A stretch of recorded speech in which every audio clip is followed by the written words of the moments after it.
तो एक पत्र आपने लिखा है नरेंद्र मोदी को कि हमें दीजिए मौका, हम जनता की आवाज को उठाएंगे। जो कर्सवाए व्यक्ति हमारे प्राइम मिनिस्टर हैं उनको देखकर ही लगा कि नहीं, हमको बीजेपी में रहना चाहिए और ये करना चाहिए। क्या सेवा होगा नवादा की जनता के लिए? नवादा की सेवा की जनता, एक तो प्रोफेशनली डॉक्टर है, बहुत सेवा करेंगे। चंदन सिंह भी हैं वहाँ पर, अरुण बाबू की चर्चा होती है, तो एक मतलब ये नहीं लगता है कि भाई हम तो अभी जुड़े हैं उनसे, ये लोग पुराने लोग हैं? तो ज्यादा भरोसा तो किसी पर नहीं करेंगे। अच्छा, पनोरमा ग्रुप, जो सोचता है वो करता है। नमस्कार, भारत लाइव देख रहे हैं आप। बिहार में सरकार कई बनी, इस सरकार ने क्या कुछ दिया है बिहार की जनता को, ये बिहार की जनता जानती है। क्या कुछ उसे चाहिए, और इसके लिए बिहार की जनता कई बार ऐसी बातें होती हैं कि वो अपने जो दुख है, दर्द है, वो सरकार तक नहीं पहुंचा पाती हैं। कई सरकारें बनी, कई सरकारें बिगड़ी, गठबंधन हुआ, गठबंधन टूटा भी। भारतीय जनता पार्टी की सरकार लंबे समय से बिहार में इस वक्त चल रही है। भले ही नीतीश कुमार अदला बदली कर ले, गठजोड़ की सरकार कर ले, 1 साल 2 साल, इन सालों में सरकार आखिरकार गिर जाती है और फिर भाजपा की सरकार अंततः बिहार में बन जाती है, लेकिन गठबंधन की सरकार होती है। बिहार की जनता के मन में एक चर्चा हमेशा से रहा है कि भाई सरकार तो बना है, लेकिन हमें क्या मिला?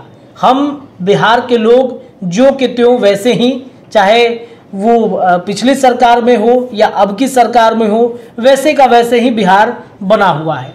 इंडस्ट्रियल हब से लेकर के पलायन तक की, शिक्षा से लेकर के बेरोजगारी तक की चर्चा बिहार की जनता करते रहती है। देखिए, लगभग 17 सालों से बिहार में भारतीय जनता पार्टी और एनडीए गठबंधन की सरकार चलती है। इस सरकार में कई सांसद, विधायक ऐसे रहे हैं जो जनता के आवाज़ को वहाँ तक नहीं पहुँचा पाए जहाँ के लिए जनता चुनती है। बिहार में अब एक नया परसेप्शन उठा है कि वैसे इंटेलेक्चुअल स्तर के लोगों को हमें सदन तक पहुँचाना जाना चाहिए, जो हमारी आवाज़ को अच्छे से उठा सके। हमारे जो दुख हैं, दर्द हैं, उसे सरकार को बताना बेहद ज़रूरी है। जनता चुनाव भी इसीलिए करती है। देखिए, हमारे बगल में एक शख्स बैठे हुए हैं जिनका नाम सहजानंद है, डॉक्टर सहजानंद। आईएमए एक बड़ी संस्था और इसके ये पूर्व के अध्यक्ष भी रहे हैं। डॉक्टर भगवान का दूसरा रूप, कई लोगों की जिंदगियां इन्होंने बचाई। लगभग कई सालों से इस सेवा में है, इस पेशे में है। डॉक्टर सहजानंद की चर्चा अब बिहार में क्यों होने लगी है? इनके काम की बदौलत। और एक चर्चा इसलिए भी उठी है क्योंकि जिस तरीके से बिहार में चुनावी माहौल में लोग इंटेलेक्चुअल स्तर पर आ रहे हैं, जुड़ रहे हैं, जन जन की समस्या को पहुंचाना इनकी एक बड़ी जिम्मेदारी है। डॉक्टर सहजानंद सर का बहुत बहुत स्वागत करते हैं भारत लाइव पे। इनके बारे में एक और चर्चा है कि आपने खुद ही जो बिहार की राजनीति में चल रहा है उठापटक, उसमें आपने खुद ही नरेंद्र मोदी को एक पत्र लिख दिया कि भाई अब जरूरत है इंटेलेक्चुअल स्तर के लोगों को वहां तक पहुंचाने का, जनता का सेवा कराने का।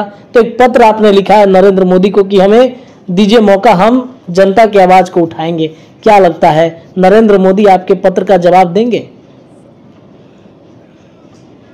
देखिए, हमने माननीय नरेंद्र मोदी जी के ऐसा प्राइम मिनिस्टर नहीं देखा, न सुना। आज ईमेल करते हैं, कल जवाब आ जाता है। जवाब में एक सीनियर आईएएस का फ़ोन आया कि डॉक्टर साहब आपने जो चिट्ठी लिखा है क्या पर्पस है? हमने कहा sir, 2 tight professor of surgery हैं और आईएमए के प्रेसिडेंट रह चुके हैं, हम चाहते हैं सेवा करना जी। उन्होंने कहा देखिए, अब आप और जानते हैं, आप नेशनल मेडिकल कमीशन का मेंबर भी हैं जी। तब हाँ, मेंबर हैं, तो आप निश्चित तरीके हम सब जानते हैं। आप जा करके नड्डा साहब से भेंट करिए, नड्डा साहब का पूरा पेपर हम भेज देते हैं। तो नड्डा साहब के यहाँ एक बार अटैम्प्ट किए, नड्डा साहब के आज महाराष्ट्र आए थे, कल गुजरात है, उतना नहीं दिल रह सके, लेकिन प्राइम मिनिस्टर हाउस से उन्होंने कन्वे कर दिया कि जब भी डॉक्टर सहजानंद जाए तब मिल लीजिए। इसके अलावा और भी बीजेपी के लोग हैं, ये हैं, लेकिन हमको जो कर्सवाए व्यक्ति हमारे प्राइम मिनिस्टर हैं उनको देखकर ही लगा कि नहीं, हमको बीजेपी में रहना चाहिए और ये करना चाहिए। और जिस तरह से उन्होंने देश विदेश में नाम कमाया, लगता है कि भगवान है। जिस तरह से ऐसे कर दिए तो वाराणसी चमक गया, जिस तरह से उज्जैन चमक गया, तो जहाँ जो धर्म स्थल है पूरे देश में उन्होंने बनाया और जाकर बाहर भी बहुत बड़ा मंदिर बना दिया। जो समुद्र के नीचे जा करके भगवान का दर्शन करते हैं, पहाड़ पर करते हैं, मतलब आप सोचिए कितना स्टेमिना है उस आदमी में कि भगवान का जिसको शक्ति प्राप्त होगा वही करेगा। इन सबों से देखते हुए लगा कि नहीं हम जो है बीजेपी में हैं। उनके साथ माननीय अमित शाह जी हैं, उनकी भी वही हाल है, वो भी काफ़ी एक्टिव रहते हैं। तो जहाँ इलेक्शन लड़ने की बात हुई तो नवादा का जनता है, आप सोच नहीं सकते हजारों की संख्या में आके कहने आपको लड़ना पड़ेगा। इस वक्त गए थे 5000 आदमी का एक बड़ी था, नहीं आपको लड़ना पड़ेगा। तो हमने कहा कि देखो भाई, यदि आज प्रधानमंत्री वाराणसी से लड़ गए हैं तो वाराणसी स्वर्ग हो गया है, तो अमित शाह जी यदि लड़ जाए यहाँ से आपके नवादा से, तो हमारा नवादा स्वर्ग हो जाएगा। तो और हम कोशिश करेंगे और प्रेस के माध्यम से भी उनको हमने रिक्वेस्ट किया कि सर आप नवादा से लड़ें, नवादा से बढ़िया जगह नहीं है। तो यदि नहीं लड़ते हैं तो हमारा वहाँ के जन प्रतिनिधि के रूप में वहाँ के लोग बहुत प्यार करते हैं। इसलिए प्यार करते हैं कि वहाँ हम सेवा किया है, गरीब का सेवा करते हैं। तो हम मेरा अपना अलग, और पता चला कि वहाँ लोजपा में सीट जाने की बात है, तो माननीय जो हैं चिराग पासवान जी से भेंट किए। चिराग पासवान जी से मेरा पारिवारिक संबंध है और उनके बाबूजी हमको बहुत मानते थे, चचा भी मानते थे, सब लोग मानते थे। उनके घर का एक एक आदमी हमको जानता है। हमारे साथ आ गए, हम निश्चित रहिए, हम देखते हैं क्या कर सकते हैं। अचानक से ये एक पेशा जिसमें आपने कितने लोगों की जिंदगियां बचाई हैं, डॉक्टरी सब कुछ ठीक ठाक चल रहा है, राजनीति में आने की क्या ज़रूरत है? देखिए, राजनीति में हमने 30-40 साल तक सेवा किया आपको डॉक्टरी पेशा में। हम अपने घर में 4 बच्चों को डॉक्टर बनाया। अच्छा। बड़ा लड़का हमारा अच्छा सर्जन है, छोटा वाला भी बहुत अच्छा सर्जन है जी। दोनों बहू डॉक्टर हैं। तो लगभग हमारा 80% काम जो है सो चला लेता है। लेकिन मेरा प्रेजेंस अभी भी जरूरी है। आज भी हम 40 पेशेंट लेके आ रहे हैं, तो 8 को ऑपरेशन करके आ रहे हैं। तो हमारे प्रेजेंस से तो फर्क पड़ जाता है। फिर भी अब लोग का प्रेशर, प्यार, पैर पकड़ लिया, आपको लड़ना पड़ेगा। मेरे भाई, हम लड़ेंगे तो एनडीए ग्रुप से ही लड़ेंगे, हम अदर पार्टी में नहीं जा सकते हैं। हम डिसिप्लिन आदमी हैं और ये नहीं कि नहीं टिकट मिला तो हम जो है सो इंडिपेंडेंट लड़ेंगे, ऐसा काम हम नहीं करेंगे। तो लोगों का प्यार और बीघा में हजारों जमा हो जाता है। हम जब प्रेसिडेंट बने तो देवघर, पटना से देवघर तक लाखों आदमी रोड पर स्वागत किया, हर जगह माला, और मेरा गाड़ी नीचे से धस गया, इतना माला चढ़ाया गया। तो लोगों का प्यार, रिस्पेक्ट, और मैं डॉक्टरी प्रोफेशन तो नहीं छोड़ूंगा ना। जब भी मिलेगा तो हम अपना प्रोफेशन को भी देखते हुए पॉलिटिक्स में भी ध्यान दूंगा।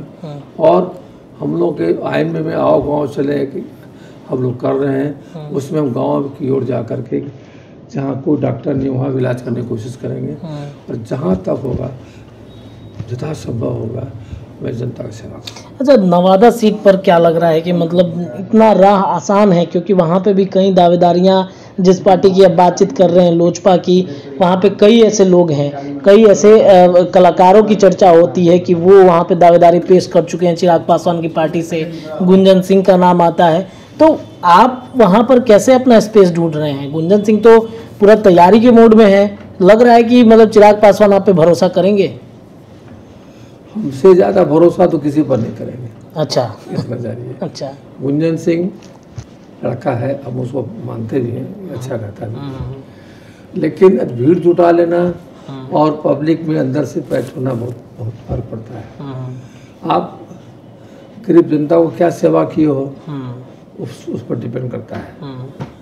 पब्लिक क्या चाहती है। यदि इतना हमारे चिराग पासवान इतना मैच्योर्ड हो गए हैं कि उनकी तुलना में क्या, इतना मैच्योर्ड है कि डिसीजन, जो भी डिसीजन लेंगे बहुत मैच्योर्ड डिसीजन लेंगे। हमसे पूछा गया प्रेस कॉन्फ्रेंस में, कह रही वहाँ तो चंदन जी हैं। हम तो कहा चंदन जी तो हमारे छोटे भाई हैं, हम तो पूरे परिवार का संबंध है। यदि आप उनको समझते हैं कि अच्छा कर रहे हैं तो दीजिए, और नहीं तो आप सर्वे करा लीजिए। सर्वे में जिसका नाम ऊपर आता है उसको कर दीजिए। चिराग जी कहा कि हमारे अरुण बाबू भी चाहते हैं नवादा में, हमको अरुण बाबू तो प्यार करते हैं, दिल में बसते हैं, हमको उनसे कोई कॉम्प्लेक्स नहीं। यदि आप समझते हैं बेस्ट सूटेड हैं तो उनको दीजिए, और कोई दिक्कत नहीं। अच्छा, मान लीजिए कि आप इतना मतलब अस्वस्थ हैं, आपको लग रहा है कि मतलब आप सर्वे में सबसे आगे हैं, चंदन सिंह भी हैं वहाँ पर, अरुण बाबू की चर्चा होती है, तो एक मतलब ये नहीं लगता है कि भाई हम तो अभी जुड़े हैं उनसे, ये लोग पुराने लोग हैं, तो कोई ऐसा ना हो कि मुझे साइड किया जाए, तब परिस्थिति में आप क्या कर सकते हैं? देखिए, हमसे पहले से कोई जुड़ा हुआ है ही नहीं। इनकी दादी से बीमार पड़ते थे, सब हम जाकर पहले ये करते थे। रामविलास पासवान जी कोई प्रॉब्लम होता था, हार्ट हॉस्पिटल हम ले जाके गए थे। ठीक है, पारस जी को कोई प्रॉब्लम होता था उसके घर में, हम जाते थे। रामचंद्र पासवान की बेटी का एपेंडिसाइटिस हो गया तो हमने ऑपरेशन किया। तो उस घर का एक एक आदमी हमसे कहिए कि इलाज कहिए जो कहिए, प्रोफेशनली हमने उस घर को बहुत साथ दिया है, और आप भी साथ देते हैं। तो हम तो सब बातों को कहा, यदि आप समझते हैं कि हम आपकी पार्टी से हम जनता का सेवा करेंगे तो हमको दीजिए, या नहीं तो आप सर्वे करा लो ना। सर्वे में 4 आदमी का नाम है, करा लो। सर्वे में जिसका नाम आता है उसको करो। अब आप एक तरफ कहते हैं बीजेपी से लड़ेंगे, दूसरी तरफ चिराग पासवान की बात आती है। नहीं, बीजेपी से लड़ेंगे तो आज भी करें, बीजेपी तो फर्स्ट प्रेफरेंस है। मतलब सीट जिधर जाएगा उसकी तरफ डिपेंड करता है। यदि हम नवादा करना चाहते हैं तो लोजपा को सीट चला जाता है, लोजपा से लड़ेंगे। और जनता दल को चला जाता है, जनता दल से लड़ेंगे। हमारी इच्छा है कि एक बार कम से कम सेवा करने के लिए एमपी बने। क्या सेवा होगा नवादा की जनता के लिए? नवादा की सेवा की जनता, एक तो प्रोफेशनली डॉक्टर में बहुत सेवा करेंगे, प्लस जहाँ तहाँ लोग परेशान हैं जी, समझ गए ना, परेशान है, कोई कुछ सुनता नहीं है। हम सप्ताह में 2 दिन जा करके वहाँ से डीएम एसपी से मिल करके सब काम करेंगे। जो भी फंडी है उसको प्रॉपर यूटिलाइजेशन होगा। तो एमपी जो तेज तरार एमपी है ना, वो चाहेगा तो अपने कॉन्स्टिट्यूएंसी को स्वर्ग बना देगा। हम तो बहुत जगह घूमे हैं, देखे हैं कि जो तेज तरार एमपी है बहुत अच्छा करता है। तो समय बताता है ना सर, यदि आप अच्छा कर रहे हैं तो आपको बात दिल्ली में लोग सुनेगा, आपको रिस्पेक्ट है तो यहाँ के जितने डीएमएसपी सब सुने। अच्छा, एक सवाल है, आप डॉक्टरी हैं, जिस पेशा से आप आते हैं, बिहार के बहुत सारे बच्चे डॉक्टरी की पढ़ाई के लिए पलायन कर जाते हैं, तो क्या डॉक्टर सहजानंद अगर सदन में जाएंगे तो बिहार में एक अच्छा कॉलेज डॉक्टरी की पढ़ाई के लिए स्थापित कराने की चर्चा होगी और नवादा में होगी? देखिए, मेडिकल कॉलेज नवादा के लिए तो करेंगे, बिहार में तो ऑलरेडी हो रहा है। आप चलिए, पूर्णिया मेडिकल कॉलेज बनाया जा रहा है, आपका मुजफ्फरपुर मेडिकल कॉलेज बन रहा है जी। तो यहाँ की सरकार आपका यहाँ बन रहा है मेडिकल कॉलेज समस्तीपुर के बगल में, तो 5-7 मेडिकल कॉलेज गवर्नमेंट बना रही है। हम साथ देंगे, हम नेशनल मेडिकल कमीशन के मेंबर भी हैं, तो अब उसके हिस्से से भी जो भी गवर्नमेंट बना रही है हम साथ देंगे। बेरोजगारी और पलायन को लेकर क्या विजन है आपका? देखिए, बेरोजगारी और पलायन की बात है ना, पलायन आज के सिचुएशन में जब से नीतीश सरकार और बीजेपी सरकार एक साथ रही तो पलायन बंद हो गया। लोग को बाहर से ज़्यादा संतोष यहाँ हुआ, छोटा भी काम किया लेकिन डर तो नहीं था ना। आज रात दिन हम घूम लेंगे, कहीं कोई डर भय नहीं है। तो पलायन नहीं है। जहाँ बेरोजगारी की बात है तो देखिए, आज देखिए वाराणसी में नहीं, अयोध्या में देखिए, अयोध्या में जो मंदिर बना हजारों हजार का एम्प्लॉयमेंट हुआ। बिल्कुल वहाँ एक से एक होटल बन रहे हैं। इसी तरह से एक ऐसा काम यहाँ बिहार में कराएंगे और नवादा में करवाएंगे, हजार के एम्प्लॉयमेंट हो जाएगा। तो ये विजन है आपका नवादा की? करेंगे, एम्प्लॉयमेंट के लिए करेंगे और दिल से करेंगे। चलिए, देखिए, तो डॉक्टर सहजानंद सर हैं हमारे साथ, और नवादा से कहीं ना कहीं तैयारी 2024 के चुनाव की ये कर रहे हैं। भरोसा है चिराग पासवान पर कि इनको मौका ज़रूर देंगे। देखते हैं क्या कुछ होता है, लेकिन इनका जो विज़न है और इनकी जो तैयारियां हैं, कहीं ना कहीं नवादा की जनता के लिए एक बड़ा मैसेज भी है। डॉक्टर हैं पेशा से, तो जाहिर सी बात है लोगों की सेवा का भावना इनके अंदर अवश्य है और नवादा की जनता का सेवा हमेशा ये करते रहेंगे। फिलहाल इस खबर में इतना ही। जुड़े रहिए भारत लाइव के साथ। धन्यवाद। पनोरमा ग्रुप, जो सोचता है वो करता है। अगर ये वीडियो पसंद आई और वह बिहार के राजनीति और बिहारियत से सरोकार रखेनी तो सब्सक्राइब बटन दबा के चैनल के सब्सक्राइब कर ली। ओजे एगो घंटी बा, ओकरा बटन दबा देला से कुल सटीक और मारक खबर रुआ मुफ्त में मिल जाई। अगर रुआ पत्रकारिता के हमनी के नया प्रयोग में सहयोग कर चाहतानी तो ज्वाइन बटन दबा दी। पेटीएम नंबर नोट कर ली 9386816700। धन्यवाद।